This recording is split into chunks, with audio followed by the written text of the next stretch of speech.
করব কুঁদরি। নিয়েছি 500 গ্রামের মতো কুঁদরি, নিয়েছি আলু, ছোটো ছোটো 3টে আলু, 2টো পেঁয়াজ নিয়েছি, 1 চামচ আদা বাটা, 1 চামচ রসুন বাটা আর টমেটো রয়েছে। কড়াইতে শুকনো লঙ্কা দিয়ে দেখেছেন তেলের পরিমাণটা কতটা অল্প দিয়েছি। এই অল্প তেলেই আমি রান্না করবো আর কি। দিয়ে দিলাম 5 ফোড়ন। আর এই যে এখানে কেটে রাখা আছে আলু, এবার দিয়ে দেবো আলু। 2টো কাঁচা লঙ্কা দেবো, আমি ঝাল অল্প খাই। এই আলুটা দিলাম, আমি একবারেই দিয়ে দেবো নুন আর হলুদ, যতটা পরিমাণ তরকারিতে লাগে পুরোটাই দিয়ে দেবো, একটু বেশি পরিমাণই দেবো। আমার তরকারিতে যতটা লাগবে পুরোটাই, কুঁদরি দেবো তো যতটা পরিমাণ লাগবে পুরোটাই দিয়ে দেবো। হলুদটাও তাই একটু বেশি করে দিয়ে দেবো, কারণ আমি কুঁদরি দেবো এরপরে। হলুদ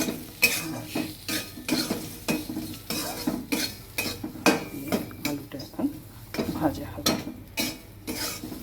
এর সঙ্গে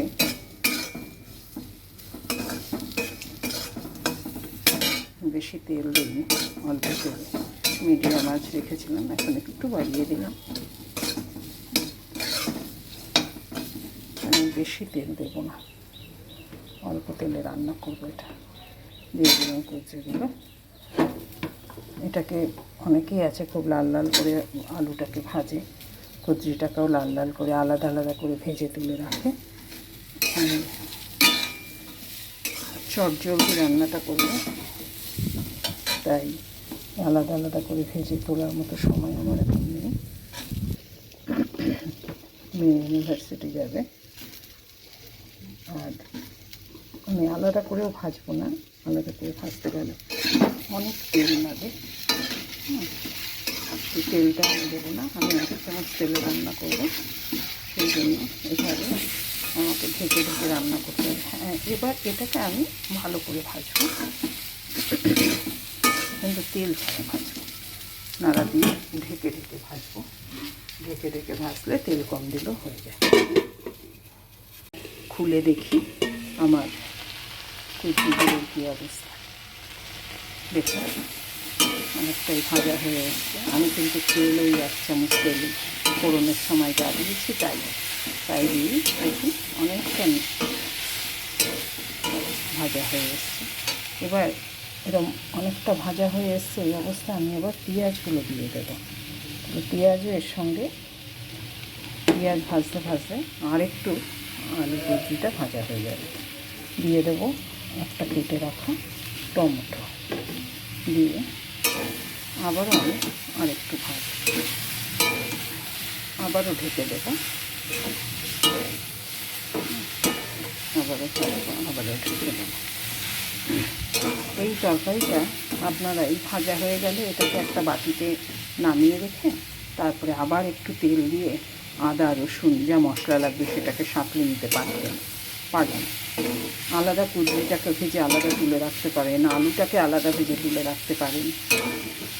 তারপরে তেল দিয়ে রসুন আদা পেঁয়াজ যা কিছু দেওয়ার সব কিছু কড়াইতে দিয়ে মশলাটাকে সাঁতলেও রান্না করতে পারেন, কিন্তু আবার আমায় তেল দিতে হবে, সেই জন্য আমি সেটা করব না। আমি এর মধ্যেই মশলা দিয়ে দেবো, তেল তাতে কম লাগবে। আমি আবার ঢেকে দিচ্ছি, দেখুন ঢাকনাটা খুলবো, দেখুন তলা দিয়ে লেগে আসে তো মাঝে মাঝে, তেল কম দিলে আমি একটু জল ছিটে দিয়ে দিই।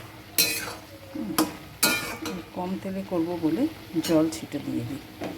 এবার আমি এর তরকারিটার ভেতরেই দিয়ে দেবো 1 চামচ রসুন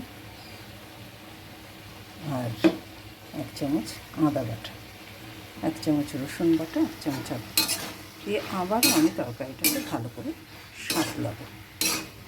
আর মশলাটা ঠিকঠাক অ্যাডজাস্টমেন্ট হওয়ার জন্য এক হাতে, অনেক সময় হয়তো কড়াই থেকে সরে যায়, এই যে দিয়ে দিলাম একটা গুড়ের বাতাসা। মশলার অ্যাডজাস্টমেন্টটা ঠিকঠাক হওয়ার জন্য একটু মিষ্টি লাগে, আপনারা ইচ্ছে করলে 1 চিমটি চিনিও দিয়ে দিতে পারেন। হ্যাঁ, দেখেন আমি মশলাটা এর মধ্যেই সাতলাবো। আর যদি আপনারা একটু মুখরে চুপ করে খেতে চান তাহলে কুবজিটাকে আলাদা ভাজবেন, আলুটাকে আলাদা ভাজবেন, ভেজে তুলে রাখবেন, তুলে রেখে মশলাটা সাঁতলে করতে পারেন। এটাও খেতে ভালো হবে। মশলাটা একসঙ্গে সাতলালাম বলে তরকারিটা খেতে খারাপ হবে তা নয়, কিন্তু এটাও খেতে ভালো হবে। আবার আমি ঢেকে দেবো, ভালো করে সাঁতলাবো, সাঁতলে জল দেবো। ঢাকনাটা খুললাম, দেখুন আমার তরকারিটা কম তেলে কীরকম হয়ে এসছে, দেখেছেন? সব মশলা দিয়ে সাতলানো হয়ে গেছে। এবার আমি একটু জল দিয়ে দেবো, লেগে লেগে আসছে। ওই 1 মগ জল তরকারিটার মধ্যে দেব, যদি লাগে আর একটু দেব।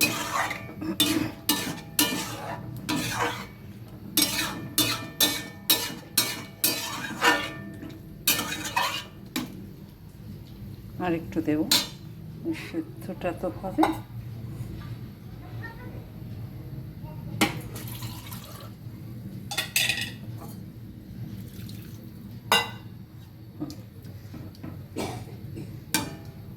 এবার আবার ঢেকে দেবো।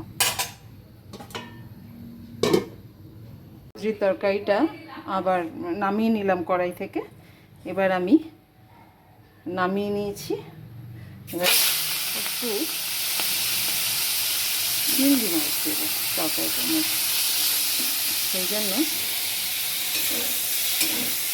অল্প তেল দিয়ে চিংড়ি মাছটা ভাজছি।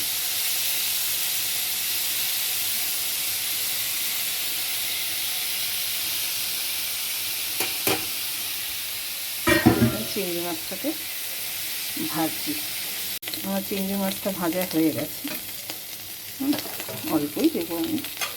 এবার আমি তরকারিটা ঢেলে দিয়ে দেবো।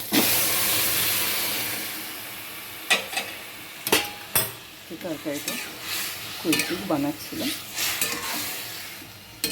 তরকারিটাকে একটা বাটিতে তুলে রেখেছিলাম, অল্প মশলায় রান্না করে ফেললাম।